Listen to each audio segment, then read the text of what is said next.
사사기 19장 22절에서 30절입니다. 키워드는 레위인의 첩의 비극, 망가진 세계의 빛, 악한 시대의 신자의 정체성입니다. 그들이 마음을 즐겁게 할 때 그 성읍의 불량배들이 그 집을 에워싸고 문을 두들기며 집주인 노인에게 말하여 이르되 내 집에 들어온 사람을 끌어내라 우리가 그와 관계하리라 하니 집주인 그 사람이 그들에게로 나와서 이르되 아니라 내 형제들아 청하노니 이 같은 악행을 저지르지 말라. 이 사람이 내 집에 들어왔으니 이런 망령된 일을 행하지 말라. 보라 여기 내 처녀딸과 이 사람의 첩이 있은즉 내가 그들을 끌어내리니 너희가 그들을 욕보이든지 너희 눈에 좋은 대로 행하되 오직 이 사람에게는 이런 망령된 일을 행하지 말라 하나 우리가 듣지 아니하므로 그 사람이 자기 첩을 붙잡아 그들에게 밖으로 끌어내매 그들이 그 여자와 관계하였고 밤새도록 그 여자를 능욕하다 새벽 미명에 놓은지라. 동틀 때 여인이 자기의 주인이 있는 그 사람의 집 문에 이르러 엎드러져 밟기까지 거기 엎드러져 있더라. 그의 주인이 일찍 일어나 집 문을 열고 떠나고자 하더니 그 여인이 집 문에 엎드러져 있고 그의 두 손이 문지방에 있는 것을 보고 그에게 이르되 일어나라 우리가 떠나가자 하나 아무 대답이 없는지라. 이에 그 시체를 나귀에 싣고 행하여 자기 곳에 돌아가서 그 집에 이르러서는 칼을 가지고 자기 첩의 시체를 거두어 그 마디를 찍어 12덩이에 나누고 그것을 이스라엘 사방에 두루 보내매 그것을 보는 자가 다 이르되 이스라엘 자손이 애굽 땅에서 올라온 날부터 오늘까지 이런 일은 일어나지도 아니하였고 보지도 못하였도다. 이 일을 생각하고 상의한 후에 말하자 하니라. 아멘. 22절은 밝은 분위기로 시작합니다. 그들이 마음을 즐겁게 할 때에 그러나 금방 다시 원래의 분위기로 돌아옵니다. 오히려 잠깐의 즐거움이 어두움을 더 짙어 보이게 하는 것 같기도 합니다. 그 성읍의 불량배들이 그 집을 에워싸고 문을 두들깁니다. 그 성읍은 베냐민 지파의 땅 기브아입니다. 레윈이 안심하고 쉴 곳을 얻으리라고 여겼던 곳입니다. 그러나 그곳은 그런 곳이 아니었습니다. 오늘 본문의 장면은 창세기에 나왔던 소돔의 장면을 떠올리게 합니다. 기브아는 이미 소돔처럼 부패하였습니다. 집 주인 노인에게 그 집에 들어온 사람을 내놓으라고 합니다. 그들을 범하겠다는 것입니다. 그러나 노인은 그들을 형제라 부르며 악행을 저지르지 말라고 만류합니다. 그런데 노인의 다음 제안이 어안을 벙벙하게 만듭니다. 자신의 처녀딸과 레윈의 첩을 악행을 만류하는 거래 용도로 쓰고 있습니다. 이 노인에게 악행의 기준은 대체 무엇일까요? 그리고 레위인은 이런 상황에서 저항도 하지 않고 또 다른 해결책을 내놓지도 않습니다. 오히려 레위인은 자기 첩을 밖으로 내주었습니다. 25절을 잘 읽어보면 그 사람이라고 지칭된 사람이 바로 레위인입니다. 그 사람이 자기 첩을 내어 주었습니다. 밖으로 쫓겨나간 첩은 밤새 능욕을 당했고 새벽이 되어서야 풀려났습니다. 레위인은 그런 와중에 잠을 잔 것입니다. 동이 터오자 레위인이 다시 길을 나서려고 집 밖으로 나섰습니다. 여기서 레위인을 가리키는 말이 첩의 주인입니다. 주인에게 첩은 재산이었습니다. 나와보니 주인의 첩이 엎드러져 있습니다.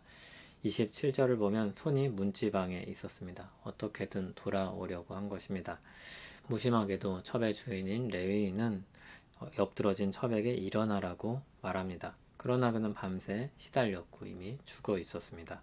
레위는 그 시체를 싣고 자기 집으로 돌아갑니다. 그리고 그 시체를 토막내서 이스라엘 각 지파로 보냈습니다.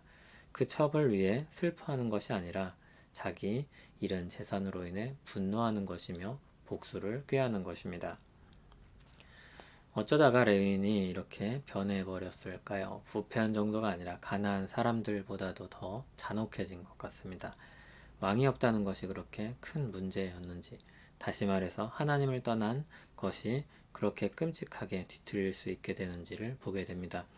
그러지 않았어야 했을 사람들이 모두 다 그렇게 악행을 저지르고 있습니다. 기브아는 이스라엘의 한 지파였지만 환대하지는 못할지언정 형제를 내놓으라고 요구했고 죽기까지 한 사람을 유린합니다. 노인은 자기 손님을 지키려고 하고 기브아의 악행을 저지하려는 듯하지만 그가 한 제안과 행동이 대체 무엇인지 모르겠습니다.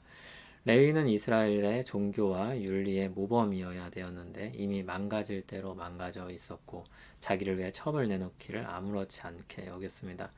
첩이 죽은 슬픔보다 그의 감정을 일으킨 것은 자기 재산을 잃은 것에 대한 분노였습니다.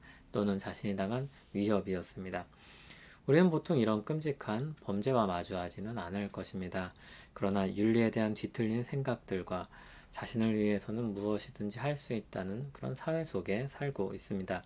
윤리에 대한 기준은 잃어버리고 각자 소견에 옳은 대로 다 옳아야 되는 시대입니다. 자기 실현으로 포장한 자기 만족을 위해 모든 것들을 포기할 수 있는 시대입니다.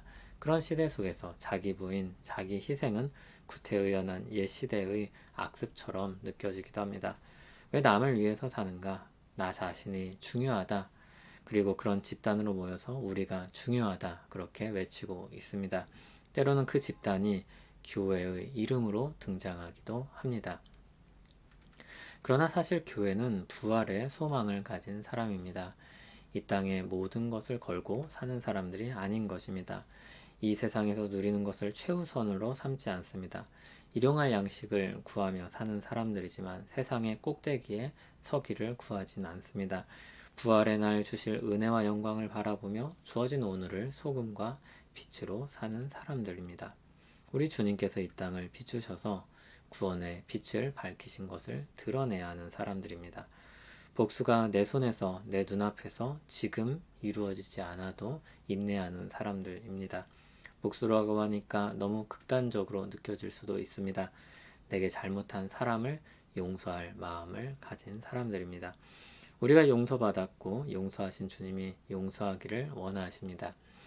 우리 억울함을 그분이 분명히 책임져 주실 것을 믿습니다. 물론 억울함의 당사자가 되었을 때 우리 감정이 동요하지 않을 수 없을 것입니다. 그래서 우리는 더욱더 주님의 은혜를 구하지 않을 수 없습니다. 악한 시대를 살아가면서 가장 쉽게 사는 방법 중에 하나는 이것입니다. 저 사람은 더럽고 추악하지만 나는 괜찮다는 것입니다. 그러나 그것은 누구의 생각이었습니까? 바리새인의 생각이었습니다. 나는 저 세리와 같지 아니함을 감사합니다. 라고 기도하고 자신을 드러내는 것입니다. 그러나 우리의 정체성은 다른 사람과 비교하여 조금 더 낫다는 데 있지 않습니다. 우리는 주님의 은혜로 십자가로 새롭게 된 사람들입니다. 그래서 하나님께 대해서는 무한히 감사를 해야 하고 또 이웃에 대해서는 그런 은혜를 나타내는 사명을 가집니다. 우리 정체성은 우리가 낫다는 것이 아니라 우리가 받은 은혜가 크다는 것입니다. 이 시대에 우리가 고고하게 순결을 지켜서 우리가 대단하다라기보다는 악한 시대에 건짐을 받아서 은혜를 누리고 살고 있다는 것이어야 합니다. 그 은혜의 문이 예수 그리스도 안에서 누구에게나 열려 있다는 것을 나타내야 합니다. 어두운 시대 예수 그리스도의 빛을 드러내는 우리의 정체성을 잃어버리지 않기를 소원합니다.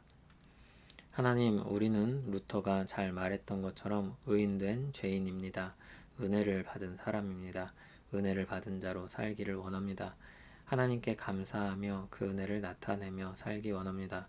거기에는 복수와 자랑과 구별보다 용서와 영광 돌림과 사랑이 있을 것입니다. 그 은혜의 풍성함이 우리 인생에 가득 차게 하옵소서. 예수님 이름으로 기도합니다. 아멘.